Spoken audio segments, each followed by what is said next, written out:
வணக்கம். என்னோட பேர் சுஜாதா. நான் அன்மார்க்கெட்டிங்கில் ஹெச்ஆர் அசிஸ்டண்ட்டாக கடந்த ஒரு வருஷமாக நான் ஒர்க் பண்ணிகிட்ருக்கேன்.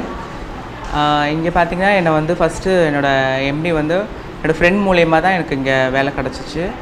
ஆனால் என்னோடய எம்டி பார்த்திங்கன்னா நிறைய சோஷியல் ஒரு மைண்டு நிறைய இருக்கும். மற்றவங்களுக்கு டிரான்ஜெண்டர்ஸ்க்கு வந்து நிறைய ஹெல்ப் பண்ணணும், அவங்களோட வாழ்க்கை தரத்தை மேம்படுத்தணும் அப்படின்றது அவரோட நோக்கம். அதேமாரி அவரோட ஆஃபீஸில் ஒரு டிரான்ஜெண்டரை வந்து வேலைக்கு வைக்கணும், வேலைக்கு வச்சுட்டு அது மற்றவங்களுக்கு ஒரு முன்மாதிரியாக இருக்கணும் அப்படின்றதுக்காக தான் என்னை வச்சுருக்காரு. நான் கடந்த ஒரு வருஷமாக ஒர்க் பண்ணிகிட்ருக்கேன். ஃபஸ்ட்டு எனக்கு கொஞ்சம் அந்த பொதுமக்கள் கூட சேர்ந்து ஒர்க் பண்ணும்போது கொஞ்சம் எனக்கு கொஞ்சம் தயக்கமாக தான் இருந்துச்சு. அவ்வளோ மிங்கிள் ஆகாமல் இருந்தேன். அதுக்கப்புறம் ஒரு 3 மாதம் எனக்கு கொஞ்சம் கஷ்டமாக தான் இருந்துச்சு. அதுக்கப்புறம் எல்லாருமே எனக்கு கூட நல்லா சகஜமாக பழக ஆரம்பிச்சிட்டாங்க. எனக்கு அது ரொம்ப சந்தோஷமாக இருந்துச்சு.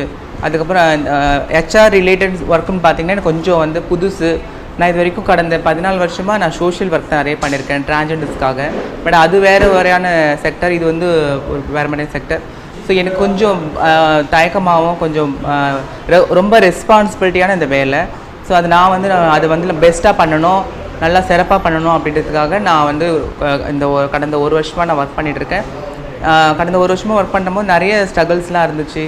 ஆனால் இருந்தாலும் எங்கள் சார் என்ன சொல்லியிருக்காங்க, உங்களுக்கு தெரியலனா கூட தப்பு பண்ணால் 4 வாட்டி 3 வாட்டி கேளுங்க, அப்போ தான் உங்களுக்கு வந்து கற்றுக்க முடியும் அப்படின்ட்டு எனக்கு சொன்னார்.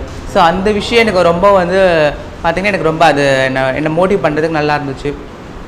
அப்புறம் என் கூட பழகிறவங்க எல்லாருமே பார்த்திங்கன்னா ரொம்ப என்கிட்ட சகஜமாக தான் பழகுறாங்க. ஏன்னா ஒரு டிரான்ஸ்ஜெண்டராக முதல்ல பார்க்குறதே இல்லை, ஒரு கேர்ளை தான் பார்க்குறாங்க. அந்த மாதிரி தான் இருந்துச்சு.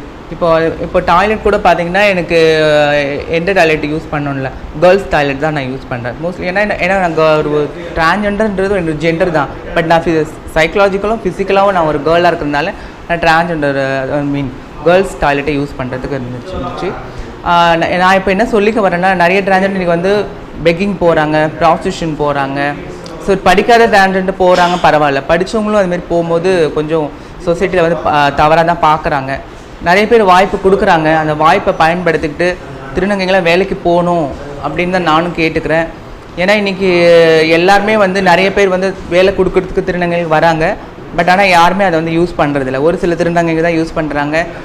குறைந்த எண்ணிக்கையில் தான் நிறைய திருநங்கை வேலை செய்கிறாங்க. ஸோ அப்படின்னும் போது நிறைய பேர் வந்து வேலைக்கு போகணும். திருநங்கை சமுதாயம் வந்து பொது சமுதாயத்தை ஒன்றி வாழணும், ஒன்றி இருக்கணும். அப்போ தான் நம்ம வந்து திருநங்கை வாழ்க்கையை வந்து மேம்படும் அப்படின்னு நான் சொல்லிக்கிறேன். அதுக்கப்புறம் பார்த்திங்கன்னா இன்றைக்கி நிறைய திருநங்கைகள் வந்து இந்த திருநங்கைகளுக்கு வேலை வாய்ப்பு கொடுக்கும். எங்கள் எம்டி கொடுத்துருக்கா இப்போ எனக்கு ஆஃபீஸில். அதுமாதிரி சென்னையில், தமிழ்நாடு முழுக்க, இந்தியா முழுக்க நிறைய பொது நிறுவனங்கள், தனியார் நிறுவனங்கள் இருக்குது.